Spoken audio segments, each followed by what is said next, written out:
Hello juniors, আমরা এখানে machine control unit নিয়ে পড়াশোনা করতেছিলাম। মেশিন কন্ট্রোল ইউনিটের আজকে আমরা যে বিষয়টা নিয়ে আলোচনা করব সেটা হচ্ছে মেশিন কন্ট্রোল ইউনিটের কি কি সুবিধাগুলো আছে, এই সুবিধাগুলো নিয়ে আমরা আলোচনা করব। মেশিন কন্ট্রোল ইউনিটের কিন্তু সুবিধাগুলো অনেক, আমি এখানে অল্প কিছু দেখিয়ে দিয়েছি এবং বাকিগুলো তোমাদের বইতে আছে, ওইগুলো তোমরা দেখে সুন্দর করে পড়তে পারবে আর কি। ঠিক আছে, তাহলে ব্যবহারে প্রাপ্ত প্রধান সুবিধাগুলো কেমন? বৃহত্তর পার্ট প্রোগ্রাম সংরক্ষণ কেবি ব্যতিরেকে এমবিও অতি সহজে অথবা পূর্ববর্তী কন্ট্রোলারের একক ব্লক বা সিঙ্গেল ব্লক হিসেবে পরিলক্ষিত হয়। তার মানে কি বলছে যে বৃহত্তর পার্ট প্রোগ্রাম মানে একটা প্রোগ্রামের অনেক বড় প্রোগ্রাম আছে, সেখানে কেবি বা কিলোবাইটের পরিবর্তে মেগাবাইটে আমাদের করা হয়। আমাদের এখানে কিন্তু কি আছে, এখানে কিন্তু ছিল হচ্ছে হলো তোমাদের মেমোরি কিন্তু ছিল, তাহলে এই মেমোরিতে কি করা হয়, এটা সেভ করা হচ্ছে, তাই না?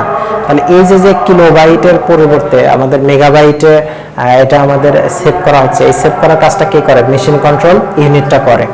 আচ্ছা, এরপর হচ্ছে পার্ট প্রোগ্রামের, এখানে একটু ভুল আছে, এটা হচ্ছে পার্ট প্রোগ্রামের গ্রাফিক্যাল সরবরাহ সম্পাদনা সম্ভব।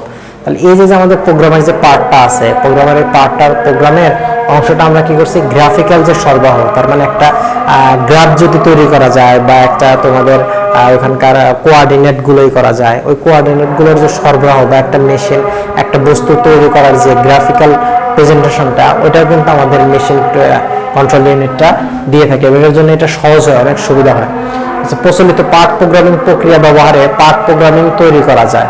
তাহলে পার্ট প্রোগ্রামিং ধরো এরকম আছে যে মেশিন কন্ট্রোল ইউনিটে ওখানে সেভ থাকার কারণে কি হচ্ছে, আমাদের প্রোগ্রামটা হচ্ছে, ধরো আমাদের 2 নম্বর লাইনের প্রোগ্রামটা রান হচ্ছে, আমাদের 3, 4, 5 এখানে রান হবে, 6 নম্বর লাইনটাতে গিয়ে আমাদের কি আছে, প্রোগ্রামটা ভুল আছে, আমি ওখান থেকে ধরে ফেলতে পারলাম, ওইটা চালু অবস্থায় কিন্তু আমি ওখান থেকে ওইটা মুভ করে আমি রাইট করে কিন্তু করতে পারবো। এটাও কিন্তু আমাদের মেশিন কন্ট্রোল ইউনিটের মাধ্যমে হয়ে থাকে। হচ্ছে টুল লাইফ ব্যবস্থাপনা কার্যাবলী উন্নততর হয়। এই টুল লাইফ ব্যবস্থাপনা কার্যাবলী উন্নত কেন হয়, যে আমাদের ওই যে এর আগের হিসেব করলাম, আগের ভিডিওতে দেখলাম আমাদের টুল লাইফ বা টুল চেঞ্জের যে ব্যবসাটা, এই টুল চেঞ্জের মাধ্যমে টুলের টলারেন্সের কিছু আছে, এই টলারেন্সের মাধ্যমে আমাদের কি করা হচ্ছে, এবার যেমন ধরো টলারেন্সটা কিরকম, যে আমাদের যে জবটা তৈরি করতেছি, জবের কিছু টলারেন্স আছে।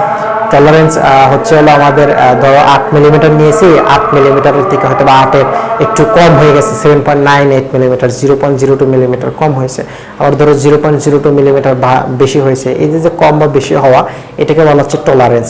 এই টলারেন্সটা কন্ট্রোল করে মেশিন কন্ট্রোল ইউনিট, টুল চেঞ্জ করে। মানে টুল চেঞ্জ মানে যে কিরকম, ধরো টুলটা দিয়ে আমি কাজ করতেছি, কাজ করতে করতে কি হচ্ছে, ওই টুলটা ক্ষয়প্রাপ্ত হয়ে যাবে না? তাহলে এই যে ক্ষয়প্রাপ্ত হয়ে যাবে, তাহলে এখানকার যে টলারেন্সটা কি পরিমাণ আসলেই করতে হবে, এটাও কিন্তু আমাদের আসলে এই মেশিন কন্ট্রোল ইউনিটটা করে থাকে, নিয়ন্ত্রণ করে থাকে। আচ্ছা, পার্ট প্রোগ্রামিং প্রক্রিয়ার দৃষ্টিপাত হয়। একই কথা, বৃহত্তর পার্ট প্রোগ্রাম ত্রিমাত্রিক ডাইস এবং মোল্ড ডাই এর মেশিনিং সুবিধা হয়। আচ্ছা, ত্রিমাত্রিক যে বস্তুরা আছে যেমন মোল্ড এবং ডাই, এই জিনিসগুলো কিন্তু কন্ট্রোল করার জন্য কিভাবে কোনটা আগে কোনটা পরেই হবে, এটার সিকোয়েন্সটা কিন্তু ঠিক করে আসলে আমাদের মেশিন কন্ট্রোল ইউনিট, তাই না? তাহলে এই যে আমাদের ডাই কন্ট্রোলগুলো কিভাবে করা হচ্ছে, এটারও কিন্তু আমাদের একটা স্পেসিফিকেশন আছে।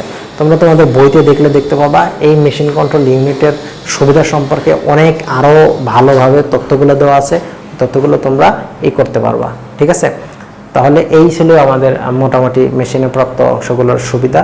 আমরা পরবর্তীতে গিয়ে পরবর্তী এটাতে আমরা নতুন কোনো টপিকসে আলোচনা করব। ধন্যবাদ।